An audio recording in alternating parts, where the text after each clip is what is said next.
Hey everyone, welcome to the show. So there's a bunch of news to share about investigations into Donald Trump and his allies. So first, Trump may be forced to testify in a lawsuit brought by former FBI agent Peter Strzok. As you guys probably recall, Strzok was involved in the Russia election interference investigation, and he was targeted by Trump and his followers after there were text messages that were leaked, and they revealed that he was having an affair with a fellow FBI agent, Lisa Page. And these two were communicating about their fears that Trump would win the presidency. So Strzok was fired in 2018 as a result of the messages. And in 2019, he filed a lawsuit against the Justice Department alleging that they terminated him unlawfully because he was expressing his political beliefs.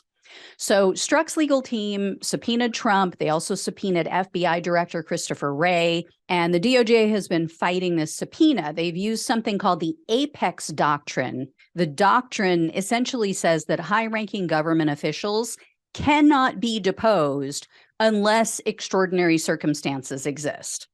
So in a hearing last week, U.S. District Judge Amy Berman Jackson rejected that argument from the DOJ, and she greenlit Trump and Wray's deposition. However, the judge left the door open for Trump to file new motions if he wants to claim executive privilege. Doesn't mean that it'll fly, but she said he has until March 24th to do so. Next, Nepo babies Jared Kushner and Ivanka Trump have received subpoenas from special counsel Jack Smith. He wants them, of course, to testify before the grand jury investigating Trump's attempted coup, also probably the stolen classified documents issue. I'm sure that they're going to try to use executive privilege to get out of this since they both quote unquote worked, if you want to call it that, in the White House. And then speaking of executive privilege, our former VP, jelly-spined VP, Mike Pence, has signaled that he plans to assert executive privilege either to get out of his grand jury subpoena or just to refuse to answer questions if he does bother to appear. So the special counsel has done an end run. They filed a preemptive motion to try to force Pence to appear and talk. In regard to the Georgia special grand jury and the forewoman who's been making the rounds on cable news, Trump's attorneys have said that if Trump is indicted, they're going to petition the court to drop the charges because they're saying that the process has been tainted. They allege that because Emily Kohrs has provided some details to the press, the investigation has been, quote, compromised. Here's why this is bullshit. Here's why it's not going to work. As I mentioned before, a special grand jury doesn't issue indictments, whereas a traditional grand jury does. So this was a special grand jury that she sat on. The special grand jury simply makes recommendations to the authorities. Then a traditional regular grand jury is impaneled, and then they review all of the same evidence gathered by the special grand jury. Then they make the decision as to whether or not to issue indictments. And then the district attorney takes those indictments, says, yes, I agree with these, files charges, and then the matter goes to court where a regular jury in a trial will again see evidence, hear witness testimony, then they will decide the guilt or innocence of each of these defendants. So Trump's argument is basically like someone trying to say that a game was rigged while the players are still warming up. I mean, that's how much in its infancy this is and how far removed from the actual action it is. It's absurd. It's not going to fly. Next is Scott Perry's phone. As you guys will recall, Perry's phone was seized in August of last year. This was part of the DOJ's investigation into Trump's attempted coup and the whole fake electors plot. But Perry's legal team has been blocking them from viewing the contents of his phone, and they've been using this bogus law that shields lawmakers from legal scrutiny. It's called the Speech and Debate Clause. So the matter went before Chief U.S. District Judge Beryl Howell, and in early January of this year, she ruled against Perry. But her ruling was sealed until last Friday. So it was just unsealed, and now we know that Judge Howe ruled that more than 2,000 of Perry's communications had nothing to do with his work as a congressman.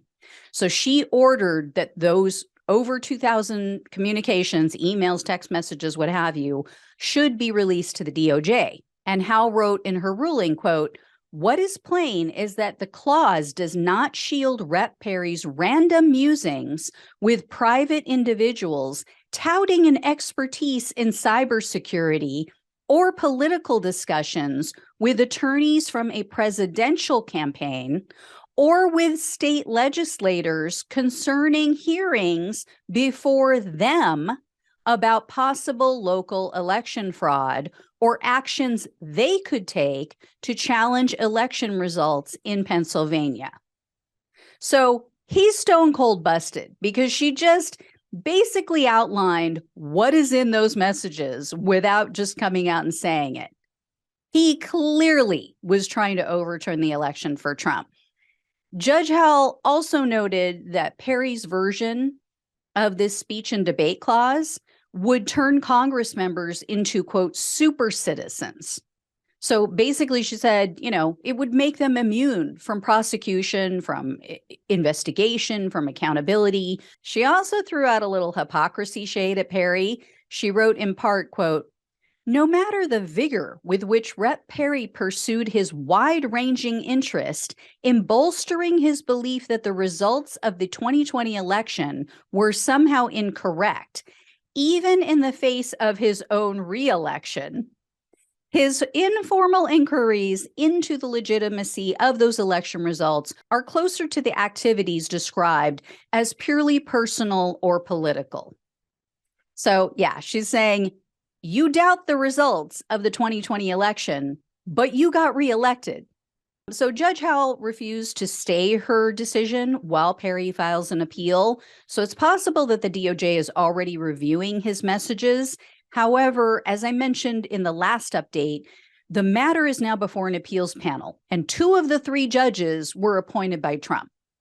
They're signaling that they're considering 2 different paths. So the first is that Perry's messages with anyone outside of Congress are not confidential whatsoever. That, of course, makes the most sense. Let's hope they go that direction. The other direction they're considering is an idea that would basically confer upon Perry this super citizen status that Judge Howe warned about. They're actually considering a ruling in which the prosecutors could access his messages, but he can't be prosecuted or questioned in regard to any of that communication. So if they go in that direction, they're opening up a Pandora's box.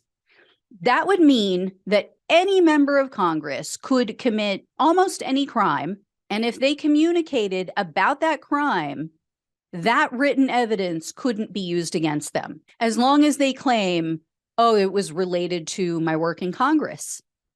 So, let's say, this is the argument I would make if I was an attorney for the DOJ.